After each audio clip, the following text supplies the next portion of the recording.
Oh ada ya, atas nama kita. Nah, baik, kita lanjut.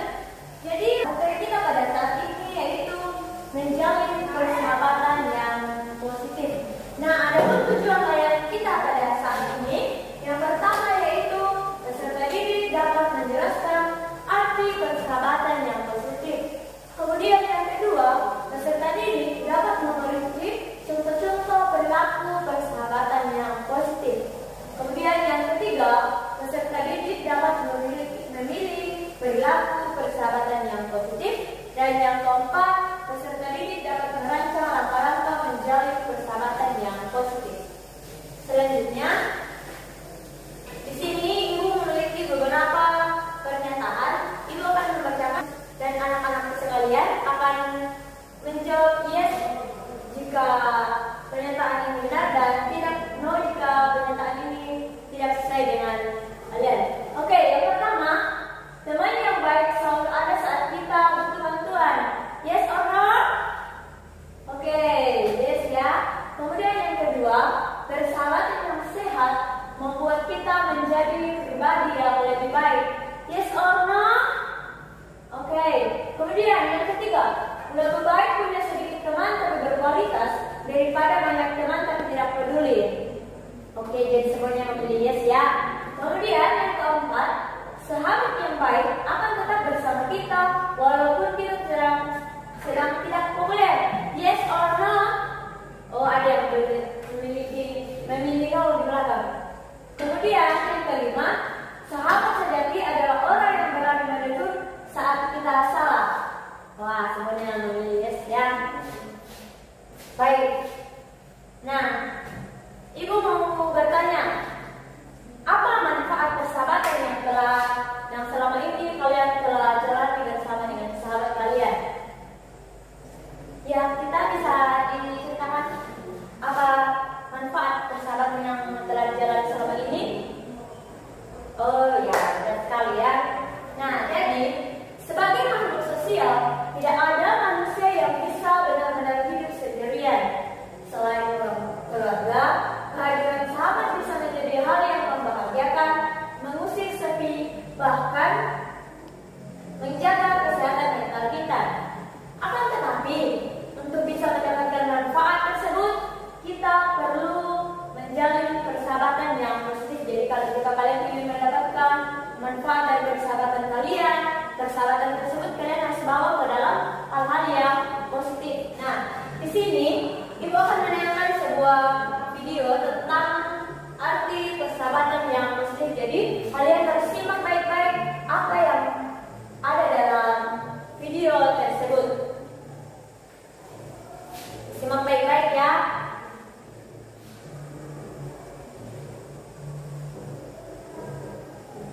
Nah, sudah dipaham semuanya apa isi dari video tersebut? Nah, dari video yang telah kalian amati, siapa yang bisa menyebutkan contoh-contoh perilaku persahabatan yang positif? Dari belakang ada yang bisa sebutkan contoh-contoh perilaku persahabatan yang positif? Oh ya, benar sekali. Kemudian dari depan, dari kita, ada yang bisa disebutkan? Oke, benar sekali ya. Jadi kalian sudah paham semua contoh-contoh perilaku persahabatan yang positif. Selanjutnya, nah di sini ada beberapa contoh-contoh kegiatan persahabatan yang positif yang kita mempelajari bersama-sama pada saat ini. Jadi yang pertama yaitu belajar bersama. Nah, jadi persahabatan yang positif itu kalian akan belajar bersama-sama, kalian akan mengerjakan tugas itu secara bersama-sama, membuat kelompok. Tapi kelompok yang kalian buat ini membawa kalian ke dalam hal-hal yang positif. Nah, kemudian selanjutnya jalan-jalan atau piknik bersama. Nah, biasanya di sini tuh ada yang pergi healing bersama teman. Apalagi kalau selesai itu semester pasti semuanya pergi piknik bersama teman atau keluarga. Kemudian melakukan kegiatan ibadah jika seagama, dan yang berikutnya yaitu berolahraga bersama dan saling mendoakan sahabat. Selanjutnya,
ya yang menjawab yes.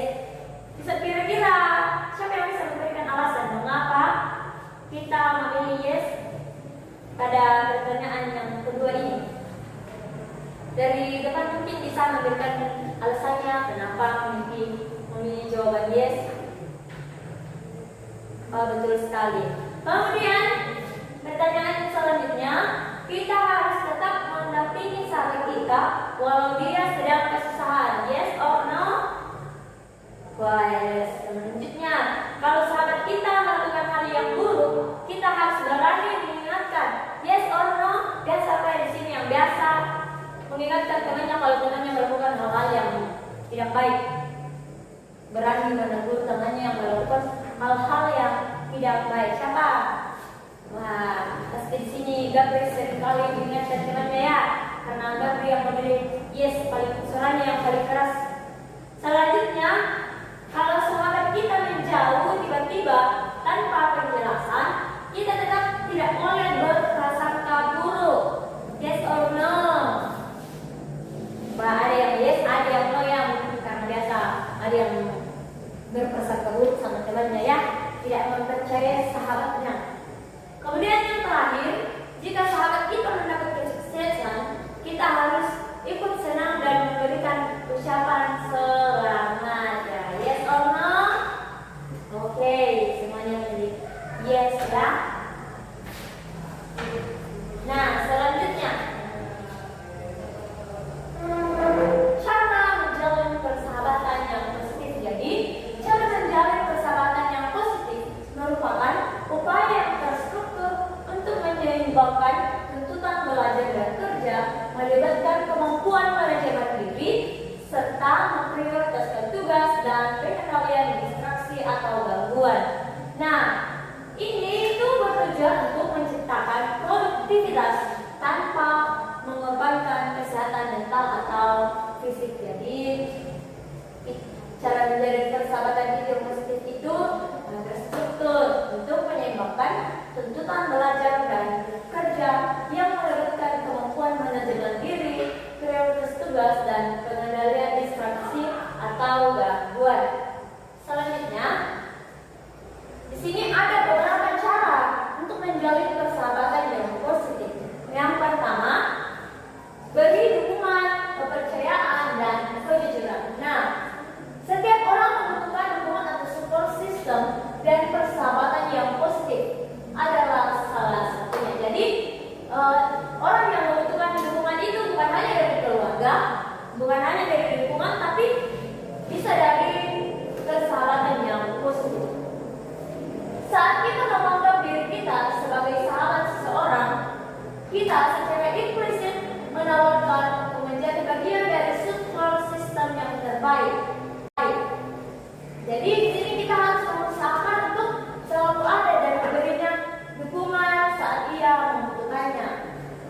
Jika tidak, jangan terkejut jika ia juga tidak pernah ada saat kita membutuhkan mereka. Jadi kalau kita memberikan perhatian kepada sahabat kita, sahabat kita juga akan memperhatikan kita. Nah, sebaliknya jika teman kita atau kita tidak memberikan perhatian penuh kepada mereka, mereka akan begitu juga kepada kita. Nah,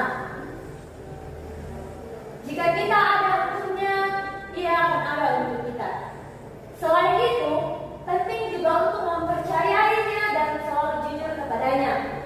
Sesekali saja kita membohonginya, kepercayaan pada kita akan luntur. Nah, jika kita tidak bisa jujur atau kita merasa bahwa kita tidak perlu memberikan sesuatu darinya, itu adalah tanda persahabatan yang tidak positif. Kemudian yang kedua, dengarkan sahabat. Nah, sahabat kita sedang bercerita, kita harus mendengarkan mereka dengan baik. Kita tidak perlu menyela lalu membeberkan pengalaman kita yang tak kalah pahit dari apa yang mereka ceritakan. Kemudian kita tidak sedang berlomba dan mungkin saja sahabat itu sedang mengalami sesuatu yang sangat berat baginya. Jadi dengarkan dan pastikan ia merasa bahwa empati darimu ada dan tawarkan bantuan. Jadi di sini kalian harus mendengarkan sahabat kalian yang lagi curhat, apapun itu yang mereka ceritakan, kalian harus mendengarkannya dengan baik. tanpa menyerah atau menjabarkan pengalaman kita yang tak kalah pahit dari cerita yang mereka ceritakan. Kemudian yang ketiga, jangan menghakimi sahabat. Jadi sahabat yang baik dapat mengakui bahwa setiap orang adalah manusia pasti pernah melakukan kesalahan. Jadi setiap orang tidak luput dari kesalahan. Semua orang pasti pernah melakukan kesalahan. Jadi jika sahabat kita memiliki sesuatu yang berbeda dengan prinsip atau apa yang menurut kita baik, kita harus menghargai pilihan mereka dan kita tidak boleh menghakimi yang menjadi pilihan mereka. Nah, seorang sahabat tidak harus selalu menyukai atau menyetujui pilihan sahabatnya. Jadi apapun yang sahabat kalian sukai, tidak selamanya kalian juga harus menyukai atau menyetujuinya. Namun sahabat yang baik akan menerima pilihan sahabatnya apapun itu dan saling menghargai. Kemudian yang keempat, jangan bergosip di belakang. Nah, ini banyak pasti yang sering bergosip toh. Kalau marah itu, gosip di belakang. Nah, gosip adalah hal yang berbahaya yang sering digunakan untuk memperkuat posisi sendiri dalam lingkungan sosial. Awalnya, gosip digunakan sebagai alat untuk melindungi orang dari yang membuat kesalahan yang telah dilakukan oleh orang lain sebelumnya. Misalnya, untuk memperlihatkan seseorang teman. Nah, di sini tadi dengan teks saat ujian dan akhirnya dia harus memanggil kembali aljabar sebelumnya. Lalu diiringi kesan untuk jangan sampai seperti itu. Nah, jadi di sini gosip lahir dari keinginan untuk melindungi orang lain dan bukan untuk melukai subjek gosip. Jadi di sini yang biasa maksud gosip dikurang-kurangi itu gosipnya. Apalagi kalau gosip sahabat sendiri itu tidak baik ya. Kemudian yang kelima, hormati batasan. Nah, beberapa orang mungkin kesulitan membiarkan orang lain dekat dengan mereka karena takut disakiti atau takut terlalu dicampur urusannya. Nah, jadi kita atau anak-anak sekalian jangan menekan sahabatnya. Berikan mereka ruang yang ia butuhkan untuk merasakan rasa nyaman dan biarkan hubungan itu semakin dalam seiring berjalannya waktu. Jadi kalian harus memberikan ruang untuk mereka merasa nyaman dan mereka merasa dihargai. Selanjutnya, hal yang indah tentang persahabatan yang kuat adalah bahwa mereka memberikan kebebasan untuk berkomunikasi secara terbuka dan jujur. Jadi kalian harus memberikan ruang kepada sahabat kalian untuk berkomunikasi kepada kalian secara terbuka dan jujur. Selanjutnya, yang keenam, menerima dan memaafkan. Nah, jadi ketika kita mengharapkan lebih banyak dari orang lain, hubungan tidak akan bertahan seperti yang kita harapkan. Tidak ada yang berjanji untuk menyempurnakan suatu hubungan persahabatan. Jadi kalian harus bersedia dan menerima serta memaafkan kekurangan orang lain yang membuat kita lebih mungkin untuk membangun persahabatan yang akan bertahan lama. Jadi kita harus saling menerima, saling memaafkan satu dengan yang lain. Nah, selain itu, penting juga bagi kita untuk mengetahui saat kita melakukan kesalahan. Jadi jangan pura-pura tidak tahu ya kalau melakukan kesalahan. Nah, jika kita bisa mengakui kesalahan kita saat kita gagal mempertahankan akhir hubungan, kemungkinan besar seseorang teman akan bisa memaafkan dan melangkah. Nah, selanjutnya ibu akan memberikan tugas kelompok. Sebelum itu ibu akan membagi kalian ke dalam beberapa kelompok. Kelompok 1, kelompok 2, kelompok 3, kelompok 4, dan yang paling belakang kelompok 5. Jadi ibu akan membagikan lembar kerja peserta didik. Di sini ada beberapa pertanyaan. Cara menjawabnya kalian akan menyimak lagu yang berjudul Kepompong. Nah, dari lagu tersebut kalian akan menjawab soal-soal yang tertera pada lembar soal yang akan ibu bagikan kepada kalian. Jadi ibu akan membagikannya terlebih dahulu dan kalian akan menjawab bersama dengan teman-teman kelompok kalian.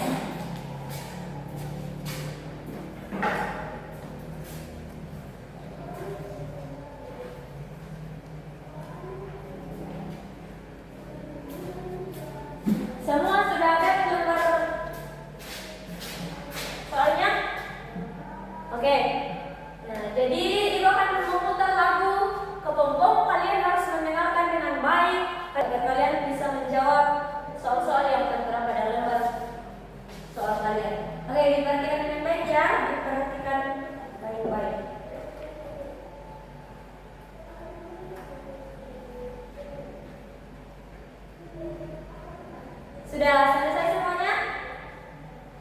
Jika selesai, soalnya dikumpul ke depan.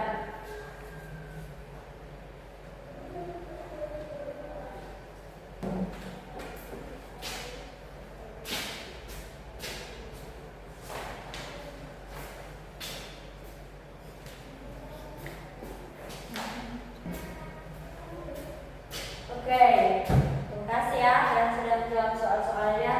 Selanjutnya, adakah anak-anak sekalian yang bisa menyimpulkan materi yang telah kita pelajari hari ini mengenai menjalin persahabatan yang positif? Kira-kira ada yang bisa menyimpulkan? Kalau itu Ibu yang akan menyimpulkan kegiatan kita pada saat ini. Ya, baik. Jadi, kesimpulan materi kita pada saat ini yaitu persahabatan yang positif adalah hubungan yang saling mendukung, jujur dan penuh rasa hormat. Nah, dengan menjaga kepercayaan, mendengarkan tanpa menghakimi, serta saling memahami, kita dapat membangun rasa percaya diri serta dapat memahami dan membangun relasi yang sehat dan bermakna. Persahabatan yang baik akan membantu kita tumbuh menjadi pribadi yang lebih peduli dan bertanggung jawab dalam kehidupan sosial. Jadi, jika kalian kembali sebentar, kalian akan memahami bagaimana cara menjalin persahabatan yang lebih positif. Ya, baik. Jadi, demikianlah materi kita pada saat ini. Sebelum kita mengakhiri, Ibu akan memberikan tugas untuk kalian semua, dan yang menjadi tugas kalian atau pekerjaan rumah kalian, kalian harus membuat komitmen untuk melakukan kegiatan positif dalam persahabatan kalian. Kemudian komitmen tersebut kalian tuangkan dalam bentuk video atau poster atau seperti lakukan tadi kepompongnya. Jadi kalian harus membuat komitmennya, kemudian kalian menuangkannya dalam bentuk video atau poster atau lagu. Jadi kalian bisa memilih di antara tiga bentuk tersebut. Sudah jelas semua? Ya, jadi tugasnya itu dikumpulkan di depan dalam bentuk link ya. Nanti kakak kelasnya mengirimkan kepada Ibu dan Ibu akan menilainya.